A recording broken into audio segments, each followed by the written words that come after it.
Bonjour à tout le monde, ici Jean-Claude Selly, guérisseur, magnétiseur en Suisse. Tout d'abord, êtes-vous bien abonné à ma chaîne YouTube car cela me permet réellement d'avancer et de vous proposer des vidéos de qualité. Ensuite, je vous remercie infiniment de liker mes vidéos si vous les appréciez car cela fait toujours grand plaisir. Et enfin, sous ma vidéo, vous trouverez des liens utiles tels que mon site internet ainsi que mon numéro de téléphone.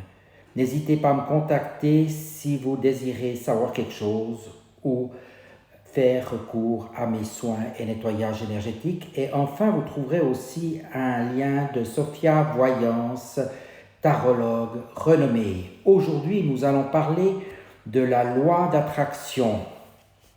Les gens qui veulent fortement une chose sont presque toujours bien servis par le hasard, disait Honoré de Balzac. Une règle physique. La loi d'attraction est basée sur le fait que deux énergies de même fréquence s'attirent. Or, notre pensée vibre sur des fréquences différentes selon que nous sommes dans la joie, le partage, l'amour, la haine, la rancune ou la peur. Dans cet univers, le simple fait de penser attire à nous des situations de même nature, que nous le voulions ou non. Alors autant essayer d'attirer vers nous le meilleur, ne croyez-vous pas ? Rappelez-vous ce que nous dit la physique quantique, que l'univers est un vaste champ de potentiel et c'est nous, par nos pensées, nos désirs, nos croyances, nos peurs, nos valeurs, qui attirons des situations du même genre.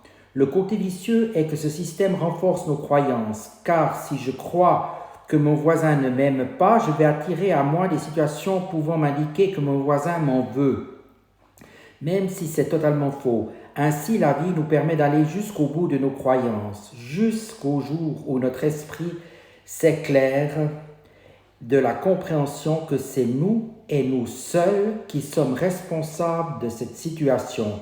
C'est ainsi que de compréhension en compréhension, nous avançons peu à peu vers la lumière. Donc la lumière de compréhension. Il faut souvent beaucoup de temps pour que la lumière pénètre à l'intérieur de nos esprits obtus. Car nous ne croyons pas une seule seconde que notre pensée a ce pouvoir d'attirer les situations que nous vivons. Aussi, nous avons pris l'habitude d'accuser les autres d'être la source de tous nos problèmes. Notre conjoint, notre patron, le gouvernement, la police, le voisin, les étrangers, les pas comme nous, etc. Ainsi, nous croyons communément que nous sommes de pauvres victimes manipulées et malmenées par les autres sans que nous puissions rien y faire. Pour ma part, je considère que je suis responsable à 100% de tout ce qui arrive dans mon existence. Responsable, mais pas coupable.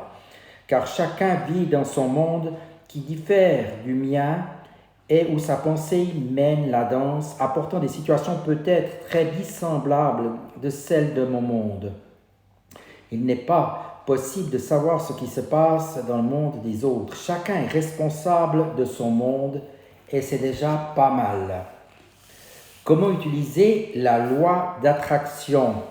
Maintenant que vous savez que votre pensée attire les situations que vous vivez, il est possible d'utiliser ce principe pour faire venir vers vous les situations que vous rêvez. Mais comment faire? Quelques règles simples vous permettront de réaliser ce miracle. D'abord, demandez. Car si vous ne demandez pas, vous n'aurez rien. L'univers croira que vous êtes satisfait de votre vie puisque vous ne dites rien et continuera de vous apporter toujours le même genre de situation. Demandez ce que vous voulez et non ce que vous ne voulez pas. Ne dites pas « Ah non, je ne veux pas me retrouver à passer mes prochaines vacances au Groenland », ce qui ne donnera pas grand-chose. Dites plutôt « Oh, je voudrais passer mes prochaines vacances à Florence avec mon conjoint ». Là, vous marquerez un point important. Cette pensée reviendra régulièrement dans votre tête comme pour renouveler cette demande importante pour vous. Vous vous imaginerez sans doute aussi en train de déambuler dans les rues de cette ville merveilleuse au bras de votre conjoint. Le projet se montera dans votre tête, augmentant encore le pouvoir d'attraction de cette demande. Même s'il n'est pas utile de bousculer l'univers avec votre demande, c'est bien de la renouveler de temps en temps, l'histoire de remettre au centre de vos préoccupations et de vos désirs, mais aussi pour montrer à l'univers que vous n'avez pas changé d'avis. Par contre, il faudra la renouveler systématiquement si le doute sur le succès de ce processus s'insinue dans votre esprit, ou bien parce que vous vous demandez si une autre demande ne serait pas plus profitable pour vous. L'effet sera encore plus puissant si vous vous visualisez en possession de ce que vous avez demandé. C'est déjà là. Vous avez demandé une superbe voiture. Eh bien, visualisez-vous dedans en train de la conduire. Sentez le volant dans vos mains. Entendez le brombissement du moteur. Voyez cette voiture de vos rêves comme si elle était déjà à vous. La visualisation est un outil extrêmement puissant car votre esprit ne fait pas la distinction entre le réel et l'imaginaire. Ainsi, lorsque vous voyez au volant de cette belle voiture, pour votre cerveau, elle est déjà à vous. Donc, il lancera de puissants appels à l'univers pour la faire venir, car pour lui, elle est déjà là. Laissez libre l'univers de répondre à votre demande comme il le souhaite.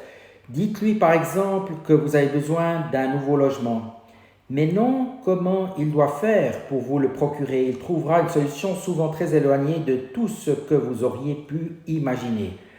Si vous avez demandé de l'argent pour envoyer votre fils à l'université, il se peut que vous trouviez sur le trottoir une pièce de 10 centimes.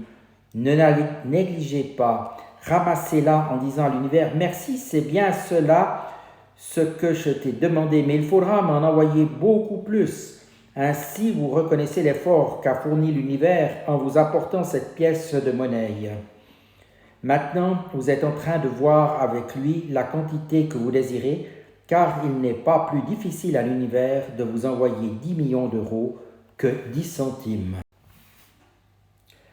Une solution intéressante pour ancrer les demandes concernant votre vie consiste à réaliser une carte au trésor, c'est-à-dire une sorte de tableau sur lequel vous placerez les différents éléments que vous souhaitez voir apparaître dans votre vie, conjoint, maison, argent, succès, etc. Sur cette page, vous placerez selon les besoins des mots, des images, des dessins ou des photographies. Ensuite, vous placerez votre œuvre dans un lieu où vous pourrez la voir régulièrement. Chaque regard que vous porterez sur elle renforcera ainsi votre désir et votre demande. La gratitude est aussi un élément important afin que l'univers se sente reconnu dans son action, mais surtout si d'aventure vous lui refaites une demande similaire, il saura alors comment la satisfaire. Un simple merci sans fioriture est largement suffisant. Enfin, un dernier conseil, voyez grand dans vos demandes. L'univers est abondance, il ne déshabille par Paul pour habiller Jacques. N'hésitez pas à voir grand, comme le disait Anthony Robbins. La vie nous donnera toujours ce qu'on lui demande, pas plus. Mais si vous désirez plus, il vous suffit de le demander, ce n'est pas plus compliqué que cela. Les obstacles. De nombreuses personnes se sont éloignées de la loi d'attraction parce qu'elle n'a pas fonctionné pour eux. Pourquoi? Plusieurs réponses à cela. La personne n'a pas été assez patiente. Le résultat arrivait, mais cela a demandé du temps, plus de temps que la personne ne voulait attendre. Alors elle a effectué une autre demande qui a effacé la première. La personne a souvent hésité, je veux une maison à la campagne, oh, et puis non, un bel appartement dans le centre de Paris serait mieux. Ces changements dans la demande empêchent toute réalisation.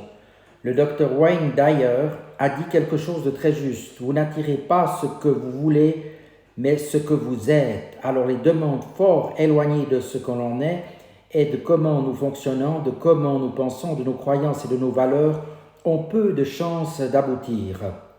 Car souvent nous effectuons une demande en rapport avec notre ego et non avec notre être intérieur. Ainsi, lorsqu'une demande ne se réalise pas, c'est qu'il y a en vous des mémoires erronées qui bloquent la situation. Faites alors Ho'oponopono régulièrement pour effacer ces programmes délétères et ainsi libérer la situation. La loi d'attraction est souvent présentée pour obtenir des éléments matériels, notamment de l'argent, mais elle va bien plus loin que cela. Elle peut vous aider à trouver l'homme ou la femme de votre vie, les meilleures opportunités pour votre travail, des amis sur lesquels vous pouvez compter, mais également des éléments en rapport avec votre chemin de vie ou votre évolution. Or, c'est souvent là que vous obtiendrez le plus de succès, davantage qu'en demandant à remporter le prochain loto. Enfin, lorsque quelque chose n'arrive pas dans votre vie malgré votre demande, c'est que quelque chose de mieux va vous arriver. Peut-être pas quelque chose de plus grand, mais surtout quelque chose de plus adapté à ce que vous êtes, plus en adéquation avec votre être, vos aspirations et votre mission de vie. Faites confiance, c'est votre enfant intérieur qui mène la danse et il ne désire que votre bonheur ainsi que la réussite de votre vie, qui ne sera pas forcément votre réussite dans la vie. Que pensez-vous de vous-même? Un dernier conseil concernant cette loi d'attraction, regardez de plus près les pensées que vous émettez sur vous-même. Qu'est-ce que je suis bête de l'avoir laissé faire, je n'arriverai jamais à rien, je ne suis pas assez courageux, etc. Ensuite, commencez à vous répéter régulièrement des pensées positives sur vous-même, du genre « je suis quelqu'un de bien, je suis quelqu'un sur qui on peut compter, j'ai toutes les capacités pour y arriver ». C'est ainsi qu'aujourd'hui, vous placez des petites semences qui germeront demain. Rappelez-vous que vous êtes aujourd'hui ce que vous avez pensé de vous hier. Alors, maintenant que vous savez cela, commencez à semer de belles graines pour demain. J'espère que ces quelques phrases vous permettront d'aller très loin dans vos objectifs et dans votre vie future. Je vous souhaite une excellente journée et vous dis à tout bientôt. Merci de votre attention.